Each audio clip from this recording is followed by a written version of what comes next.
A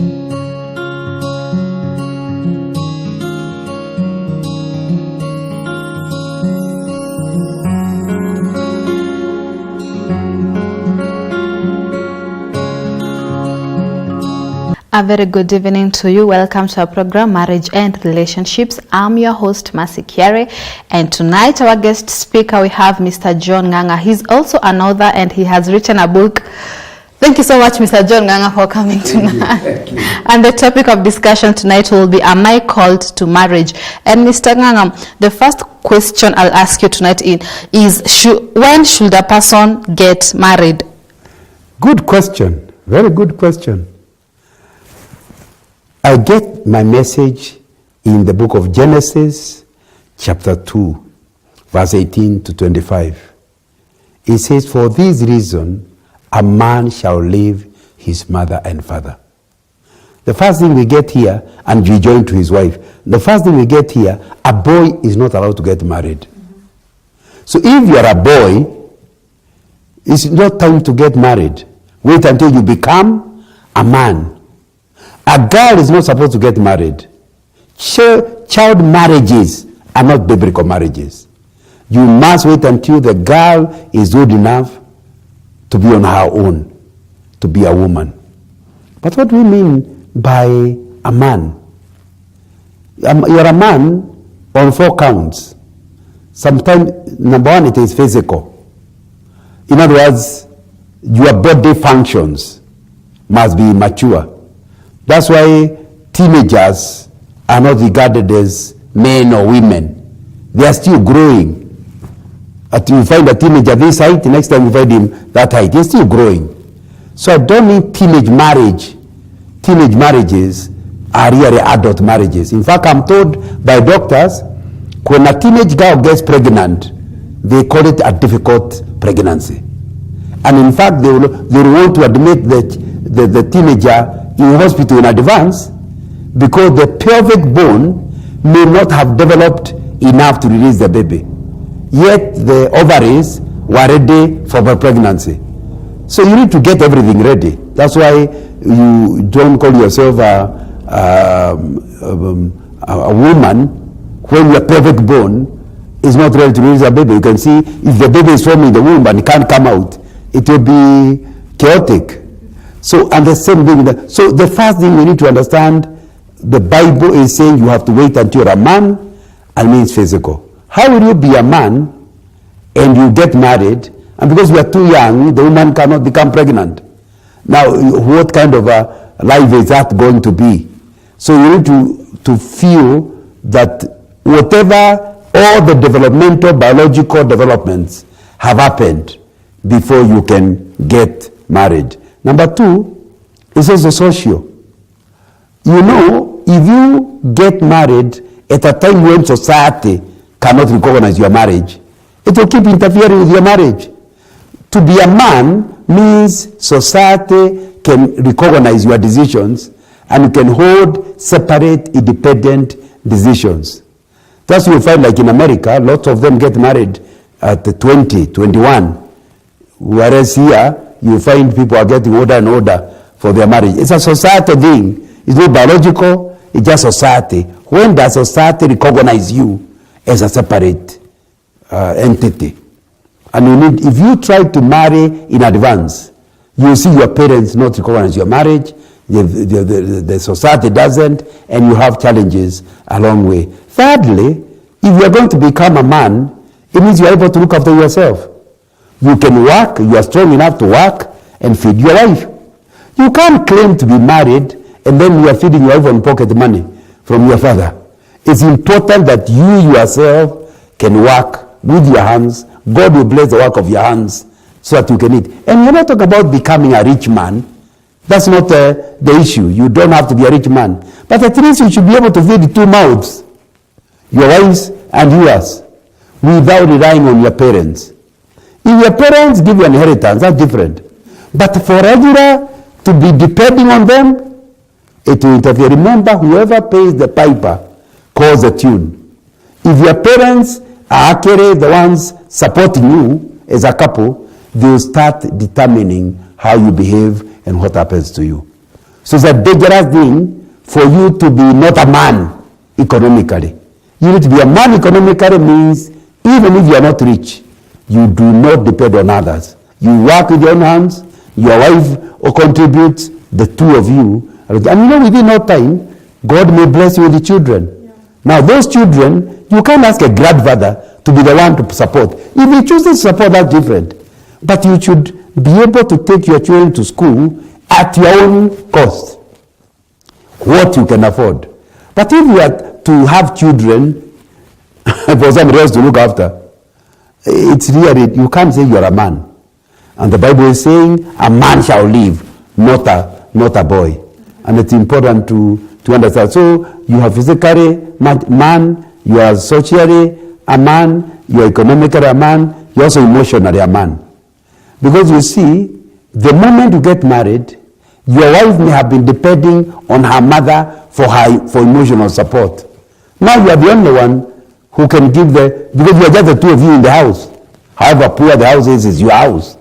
Now, so if she becomes more like she gets pregnant, then she says the pain at the back, a pain in the front, a pain. Now she starts crying, you also cry because you are not emotionally mature to be able to help. So you need, as a boy, to be at the level where you can take emotional challenges that come up in marriage for you to be stable enough to give support to your wife or you to give support to your husband. So at what age should you marry? When those things are covered. Mm-hmm. And is it important for someone to be psychologically ready for marriage? That's really what I've implied. That you can be mature, but psychologically you are not. Three things I will talk about in talking about this becoming mature psychologically. Number one, do you know yourself? Because you see, knowing yourself, number two, accepting yourself will help you not to be on an emotional roller coaster. Up, down, whatever. Once you accept yourself, it helps you to be emotionally stable. And we are saying, if you are not emotionally stable, the spouse will come and put pressure on you. Within no time, you will see yourself in a depression, stressed and depression. So you need to be psychologically ready by accepting yourself, believing in yourself. Number two, you have what we call emotional intelligence. Emotional intelligence is the ability to control your emotions. This is what you feel, but if your feelings will destroy somebody else, you control them. You see somebody else becoming emotional, you understand what they are saying through their mouth because of their emotions. You do not take their words and start punishing for the words. You understand where they are coming from. You are able to read other people's emotions and act outside those emotions because you understand what is causing them to act the way they are acting. So psychological, that ability to be able to control your emotions or manage your emotions and manage other people's, understand them and manage those other emotions is something that is critical in marriage. So that when somebody is emotionally losing it, you don't join him in losing it, you remain stable. Even you can see they are being foolish, they are being childish. You are able to control yourself until they themselves can be back and they say, by the way, that behavior was not right. But at the point it's happening, you require a lot of control to be able to. So that's the second thing. So the first thing is you believe you are aware, self-awareness, you know yourself, you accept yourself. The next one is you are able to read your emotions and control them. You are able to read other people's emotions and factor them in as you actually relate with them. But thirdly, when we talk about emotional stability and being psychologically ready for marriage, we are talking about the whole issue about living on the ground rather than in the air. There are people who think about what they will become, not realizing that's not what they are now. There are people who talk about what they will have, not realizing what they have now. It's important to be ambitious, but you have psychological lack of congruence when you do not want to accept this is where I am, this is where I want to be, but I've not gone there. there are strategies I can take, but in the meanwhile, I'll be here. Now, that emotionally living in a world that of a lack of reality is something that we actually have to deal with. So, what are we saying? A good marriage will have two individuals who are psychologically mature, who are psychologically stable, who are psychologically in control. Two people who are able to understand their emotions and manage them. Two people who are able to understand their spouse's emotions and manage them. And so they end up having a more stable marriage because their emotions are stabilized. Okay, thank you so much, Mr. John Ng'ang'a. This is marriage and relationships, and tonight we're talking about, am I called to marriage? Our SMS number is 0706 100 100. If you've got any questions tonight to ask Mr. Ng'ang'a, he's here for you. And Mr. John Ng'ang'a, what's the best age to get married? Now, so we have talked about maturity and that's him. But I want to say the best age to get married is the age where all the four things I said are done. And you see, they are not the same. That age is not the same age for everyone. For example, at the age of 22, you are a graduate, you have a job, you are stable, and God has given you somebody to marry. That will be okay to marry. But somebody else at the age of 27, they are still in class. So that age, if you marry and you are in school and you're trying to balance your academic work and what else, it is still possible, but there will be challenges that go into it. But let's be clear. Below 20, in my personal view, you are trying it too early. Above 20, any age is right age. Because it will depend on whether you can find somebody to marry. And it needs to be understood that once somebody is over 20, it doesn't matter whether the boy or the girl is older. In our time, the boy had to be older. But I've looked through the Bible, I don't find any place in the Bible where it says the boy shall be older. The girl can be older, the boy can be older, but both of them must be mature.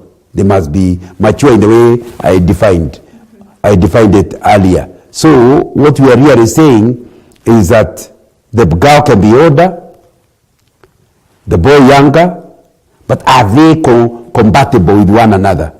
That age will be a correct age. I'm not answering the question, does the age of the spouse matter? And I'm saying it doesn't matter if both of you are compatible. But if you are married, you are 35, and you're marrying somebody who is 40, and you're feeling like he's your grandfather, that will not be a good marriage. Because somehow, you will not be free with him. Because you feel like you are marrying your father, you're marrying somebody older. But that concept can be there even for other reasons. You feel intimidated. The boy comes from a rich family, so you feel like it's a privilege to have married him. So you will not have a good marriage because you are not taking him as he is.